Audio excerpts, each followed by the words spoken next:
Good afternoon, Jeunesse Australasia, and welcome to this week's edition of Strive to Thrive Thursday. We have a very, very special guest all the way from Austin, Texas. Welcome to the call, Christian. Thank you so much. My pleasure. It is an absolute pleasure to have you with us today. And guys, if you're listening, drop us a comment below where you're from. Any questions, drop them below and let us know what you're thinking of our Strive to Thrive Thursdays. We're getting some amazing feedback on them. Let us know what you would love to hear next. But today we have Christian and we are going to talk about the power of RevitaBlu. So over to you, Christian. Thank you so much. So, okay, let me go here. I think I'm going to share my screen.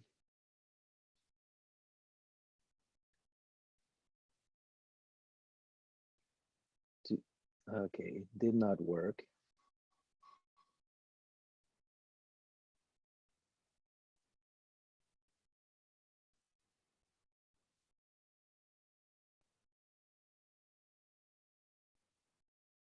You don't see my screen, do you? I do see your screen. So if you just go to slideshow now, Christian. Oh, so you do see my screen? Yes, I do see your screen. It's on the... I see. Yes, perfect. Okay, very good. Sorry for this little glitch. Okay, well, great pleasure to be here with all of you in this part of the world where you are, probably in lockdown at home. So I hope this is going to be a good break in your day. So let's talk about RevitaBlu. So the reason why there is such an interest in RevitaBlu is all about stem cells. The reason why there is such an interest about stem cells worldwide is because of the growing understanding. Now it's something that has been out there in the scientific field for more than 15 years. So the growing understanding globally that stem cells have enormous regenerative potential. So throughout the world, there are various places where we can get stem cells from various sources, the blood, from the bone marrow, from fat tissue. They can be manipulated in the lab, re-injected. So I'm not here comparing RevitaBlu to any such stem cell treatment, but from a purely conceptual standpoint, all these stem cells that are used to tap into what stem cells can do, well, all these stem cells are already in the body to begin with.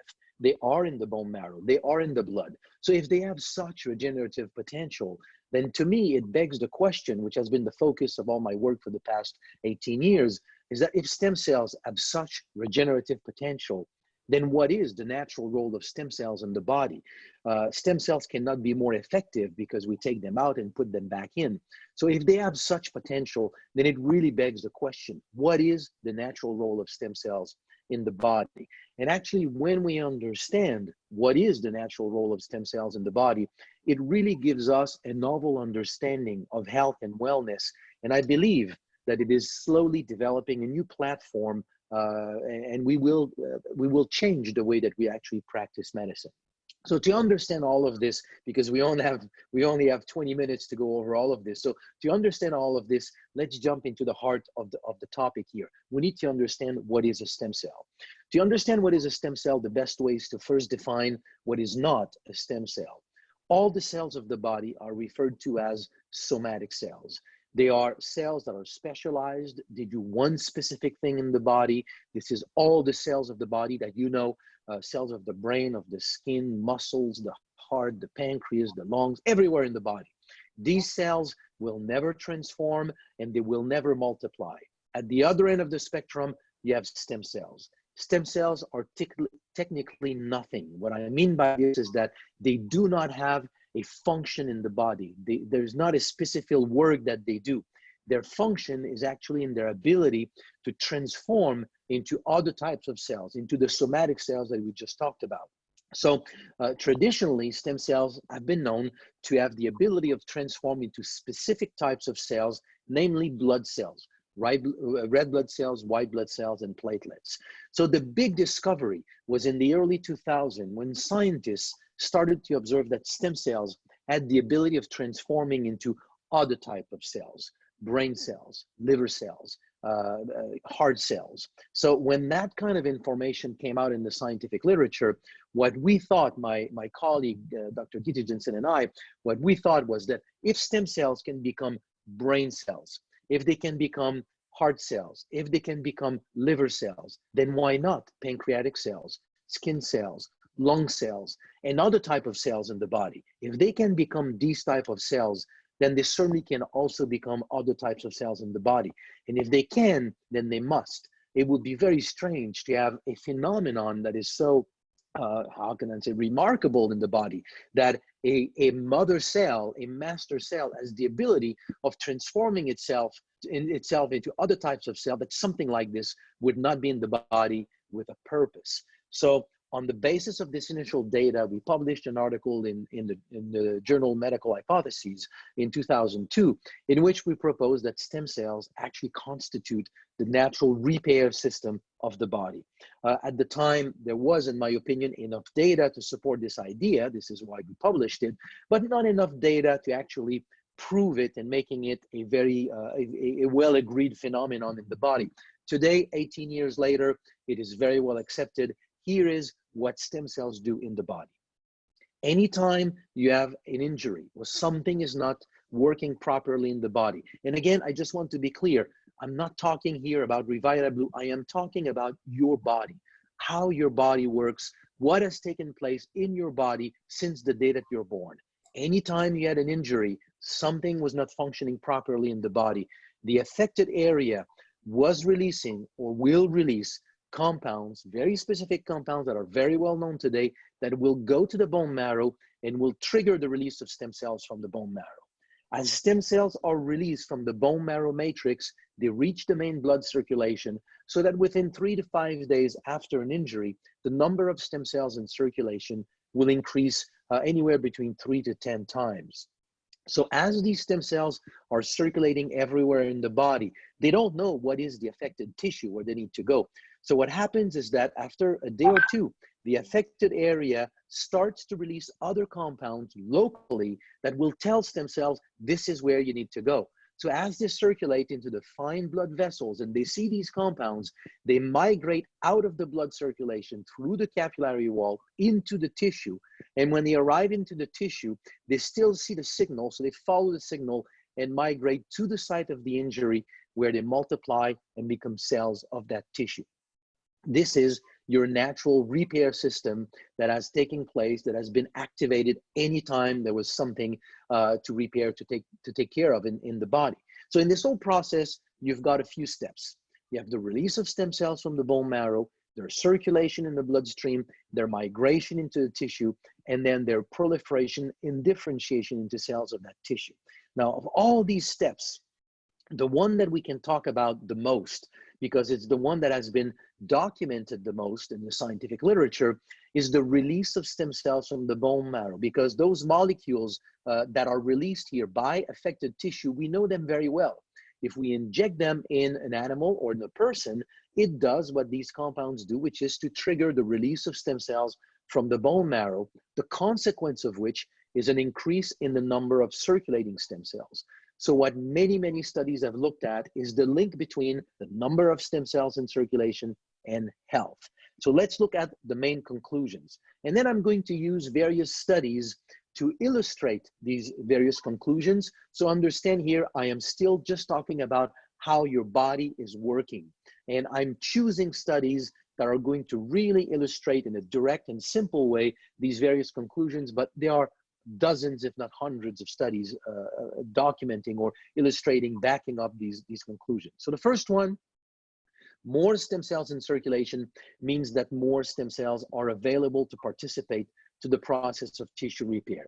Quite simply, when two people have the same problem, the same injury, the person that has more stem cells in circulation will repair better. Here is one example, a study in which people went to the hospital for a heart attack, and then the doctors quantified the number of stem cells present in the bloodstream of these individuals.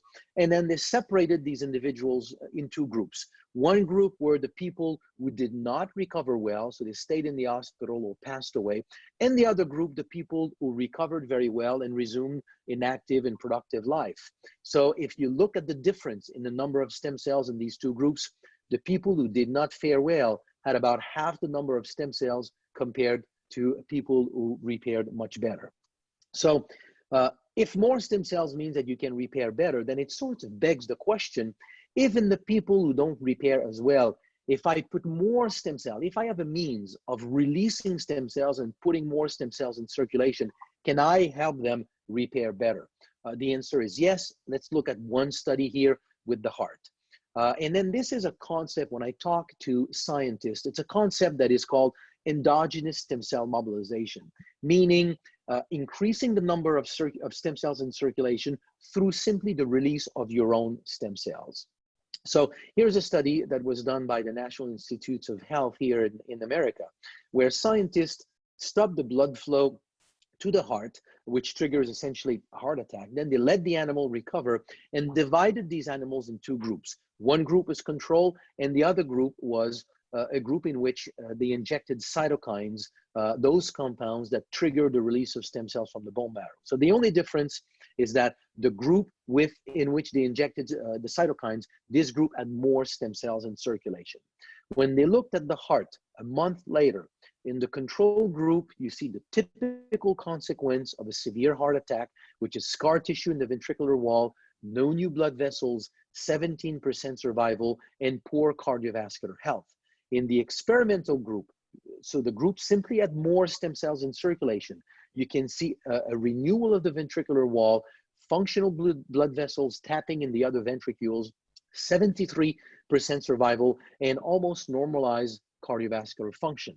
So, and that study is really to exemplify here that if you have a means of putting more stem cells in circulation, the heart can really use these stem cells in order to repair better. And there are similar studies like this for the repair, the natural repair of the pancreas, of the lung, of the brain, the nervous system, the skin. So all these different parts of the body, virtually every part of the body has been documented as having the ability of using these stem cells naturally circulating into the bloodstream for the purpose of tissue repair. Now, the third conclusion is, to me, from a society standpoint, probably the most interesting because it's the contrary to the first two. The first two is telling us more stem cells in circulation means that we can repair better. And the last one tells us that if we happen to have fewer stem cells in circulation, then we are less capable of doing day-to-day repair, day-to-day tissue maintenance, which over time adds up into a loss of health. So let's spend a few minutes to talk about this because it's to me the most important of what I'll be sharing with you today. So today, although we don't talk about it this way, the main understanding of disease formation is cellular loss. You lose cells making insulin, you have diabetes. You lose cells making dopamine in the brain, you have Parkinson. You lose cells making T3, T4, you have hypothyroidism. Think of any kind of age-related diseases or degenerative diseases, problems. It is always linked to the loss of a type of cells or a type of cellular function. And the typical understanding, the way that we look at life is that we are born, we mature, and as we reach 20, 25 years of age, then we have optimal health. And from there, it's a slow decline. And as we lose cells, depending where we lose more cells, then we will experience the problem associated with this organ or this tissue. So we reach optimal health and everything is a slow decline. But the research on stem cells is telling us that this is not the case. What is happening is that health is not a slow decline in loss of health. It is a slow decline in the loss of health balance. And it's very different. It's telling us that it's not, we don't just lose cells. Actually, we lose cells every day, but we also replace the cells that have been lost by stem cells that are in our blood circulation. So when we are young, we have a lot of stem cells in circulation. So we are very effective at replacing the cells that are being lost. So we are very effective at remaining and staying healthy. But as we age, the red marrow that makes stem cells transforms into yellow marrow. And this process is actually, or fatty marrow, and this process is actually much more rapid than we would assume or we would think. So by age 15, we have already lost about 80% of the marrow that is making stem cells. And from age 15 to 25, we have lost another significant percentage. And from age 25, we've basically lost the balance where we can compensate for all the cellular loss. And that is why we start to experience this slow decline. It's because as we age past this balance, we're not as capable of replacing all the cells that are being lost. So, and what will determine what kind of problem we are exposed to as we age? It's a series of factors. It's your genetics, your past injuries, your exposure to environmental toxins, your lifestyle, your exposure to physical stress, emotional stress, your diet, your ability to rest, to sleep. So all these different factors, we can all agree, you know all of this, you're not learning anything here. But all of these factors are really, as a set, they're really unique to each individual, and they're going to determine where is the weakness in your body. So to make a very simple analogy here to understand what I'm saying here, it's a little bit as if we were saying we have someone who cannot pay for their house, somebody else cannot pay for their car, somebody else cannot pay for their study, their schooling, and somebody else cannot pay for their health. So we have health problem, school problem, car problem, and house problem. But in reality, we have only one problem. It's money problem that shows up in different ways, because of the different circumstances associated with the life of different people. But we experience it as very, very different problems. It's the same thing here.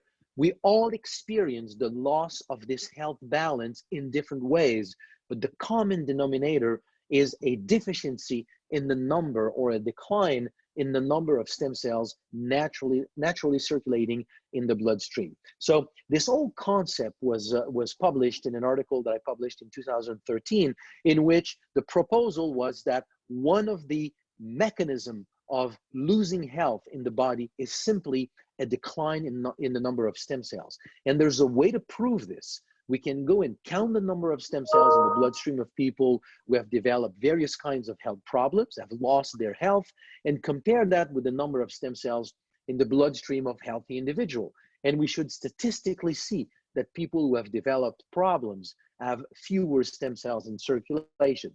Since then, a number of these studies have been published. So here are a few of them. Here's a study on diabetes. So counting the number of stem cells in the bloodstream of people at different stages in the development of this problem. Normal glucose tolerance, impaired fasting glucose, impaired glucose tolerance, and diabetes. And we can see there's a straight relationship, a straight line between the evolution of the problem and the number of stem cells in circulation. Here's another one with kidney function. So to the left, people who are healthy with the number of stem cells, and to the right here, these three columns are people that are at different stages of the development of kidney problems. So not only do they have 1/3 or even less the number of stem cells compared to healthy people, but even as they further advance in the development of the problem, they have fewer and fewer stem cells. If we take all these people and we plot kidney function with the number of stem cells, we have a straight relationship. More stem cells in circulation, better kidney function. Here's a study in which people who simply went to see the doctor for poor erectile function. To the right and to the left, healthy controls. And if we look at the average in the number of stem cells in circulation, we can see that people who complained of poor erectile function had on average about half the number of stem cells in circulation. You take all these people and you establish their international index of erectile function, and you plot that index with the number of stem cells, and you have a straight line. Again, direct relationship between the number of stem cells and a very normal, healthy function of the body, which is erectile function. Now, erectile function has a lot to do with vascular health. So the same relationship has been seen also with vascular health. So one of the one of the main label for vascular health is simply having high blood pressure. So here we can look at the number of stem cells in circulation in people who have higher blood pressure and healthy individuals, and we see the exact same relationship. Same relationship with digestive problems. Same relationship with problems in the brain, same relationship with problems in the lung, and also in joints. So I'm just going quickly here over a few studies.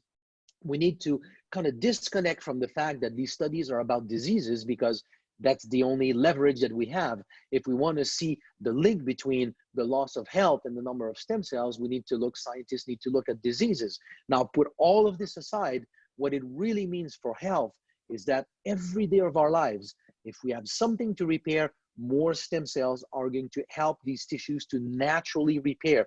This is nothing medical here. This is what your body has done since the day you're born, and this is what you do every day. And also the cells that are lost every day as the normal process of aging, we need to replace them. If we are better and more effective at replacing these cells that are being lost every day, then over time, we basically have these cumulative benefits of supporting health, so we don't lose our health down the road. It's really all that it means. More stem cells in circulation means that we can repair better every day and maintain our health every day. There's something else here that is also very important to briefly touch in our current environment, worldwide environment right now. There's an aspect that I never talk about because I don't want to complicate the issue. But there's something that is very, very interesting about mesenchymal stem cells, which are stem cells that are increased in the blood circulation with plants like AFA, sea buckthornberry, aloe, that we will be talking about in a few moments. So mesenchymal stem cells have not only the role that we've just described right now in the body to migrate into a tissue and help repair or maintain a tissue, but they also have a secondary effect that is very, very interesting. They are very calming for the immune system.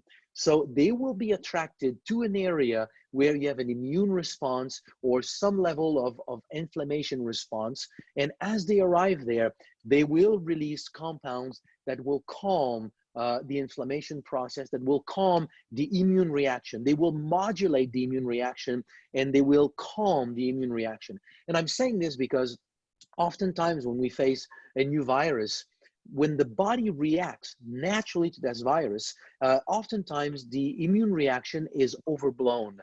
There's an overreaction of the immune system. And the main problems that we have is not the virus. It's actually our own overreaction in our own body. So it's very interesting to see that studies have been published very recently showing that one of the roles of the stem cells in the body is to travel to the site of these overactive, over response of the immune system and just help the body calm things down. So, so it's another role of stem cells as well. So what can we do to increase the number of stem cells in circulation? Because if we understand the importance of having more stem cells in circulation, then what can we do about it? There's a number of things that we can do to increase the number of stem cells. Very, very intensive exercise will put more stem cells in circulation. Sound sleep will also support the natural role of stem cells in the body. Stress will impede the normal role of stem cells in the body. So everything that you can do to control stress will help the role of stem cells. Smoking cigarette will reduce the ability of stem cells to do their work in the body. Alcohol will do the same thing. So these are all aspects of lifestyle that can support the natural role of stem cells in the body. But in terms of what you can consume to support stem cells, okay, what you can do to support stem cells is that all of this, for me, all my work in this field started in the early 2000s when I was working with an aquatic botanical called the Phanisum amphilos aqua, in short AFA. So people were reporting a broad variety of health benefits touching various, like the heart, the liver, the kidneys, the lung, the skin, the pancreas. And we had no mechanism to explain how this plant could support like this the functioning of various aspects of human health. So we did a number of studies, still without a clear understanding until the day that I received an article, one of these articles that I showed earlier, Turning Blood into Brain. Those studies that started to show that stem cells had the ability of becoming cells of other types of cells in the body. So what we started to think about was, what if stem cells constitute the natural repair system of the body? And what if that plant was working by simply supporting the natural release of stem cells from the bone marrow? It was a far-fetched idea at the time, but since then, what we have seen is that indeed stem cells constitute the natural repair system of the body. And when we looked at the effect of AFA in the human body, these studies were all done in humans, we could see that within an hour of consumption, there is a significant increase in the number of circulating stem cells. After the discovery of the effect of AFA, for me, it was clear that AFA cannot be the only plant having an effect on stem cells. So there has to be other plants. So we started to look at other plants that would be known either locally or globally to be associated also to benefits touching various aspects of human health. So we studied many plants over the years, but the second one that to me was very impressive was sea buckthorn berry. The scientific name for sea buckthorn berry is Ipophae. So in science, many times a plant is, most of the times, a plant is named according to its physical or visible characteristics. Like AFA that we talked about before, Aphanizomen omphlos aqua, means invisible flower of water. So here, Ipophae is one of the rare cases where a plant has been named according to its benefits. Ipo means horse, Phae means light, it means shining horse. And it's Alexander the Great, as he was doing his conquest in Western China, at some point he abandoned a group of horses wounded in battle, and he left them to die in a field of sea buckthorn. So you can see here a video of a field of sea buckthorn. This is where we do our harvest on the Tibetan plateau. So leaving horses in that area, he came back a few weeks later, and then he saw a herd of vibrant horses, healthy horses, and a healthy horse has a shiny coat. Shiny coat is a sign of health for a horse. So berry was named Shining Horses. From there, it was incorporated into Tibetan medicine, Mongolian medicine, Chinese medicine, where it has been used to support lung function, heart function, cardiovascular function, pancreatic function, to help the repair of the skin, bones. So given it this broad effect on the body, then I suspected that it was an effect on stem cells. So we developed an extract from this berry, and we tested it on stem cells. This is the article that was published about a year ago. Actually, we did a video report on that study. And it just got this week the 2019 award from Dove Press. So that study got an award here for its simplicity, but at the same time for the impact of those kinds of results. So here we have the results. So within an hour, 1 hour or two of consumption, we have a significant increase in the number of circulating stem cells. We also studied a very, very unique extract of aloe, and we're able to see very similar benefits, very similar effect, which is an increase in the number of circulating stem cells. So this is what RevitaBlu is. RevitaBlu is essentially a blend of plants that have all been documented to support the natural release of stem cells from the bone marrow, so that within an hour of consumption, we simply help the body do what the body does already naturally, which is to release stem cells, put more in the blood circulation, and these stem cells are then used by the body. So RevitaBlu doesn't do anything to your health. The only thing it does, it supports a natural function of the body, and then your body will use these stem cells to do what your body has done since you are born, which is to replace the cells that are being lost and help repair the body and maintain optimal health. And then these stem cells also have secondary effects, which is important to think about right now. So they will go into various parts of the body and just help modulate immune reaction and calm down immune reaction, orchestrate, I should say, immune reaction in a healthy way. So Rachel, this is what I wanted to share with you. So I guess I will end up the sharing. Let me see if, do I need to do it? There you go, stop sharing. Giving it back to you, Rachel. Thank you, Christian. You're muted, Rachel. I've had the pleasure of traveling with Christian. You're still muted. No. No? Okay. You can hear me? Then I cannot hear you, but go ahead. Okay. I've had the pleasure of traveling with Christian and launching RevitaBlu and listening, to him present these studies over and over, which you can find all of these studies on Google. So if you want to read them in detail, head to Google, have a read of them. But what I still find fascinating, you know, after having RevitaBlu in this market now for a little over a year, is that a stem cell can transform to any cell in the body. You know, it is truly amazing what our human body can do. So once again, thank you, Christian, for being with us. And I think we've lost Christian's audio there, but, you know, big thank you for Christian for being with us. And I hope you all enjoyed this week's edition of Strive to Thrive Thursdays. Thanks, guys, and we'll see you all next week.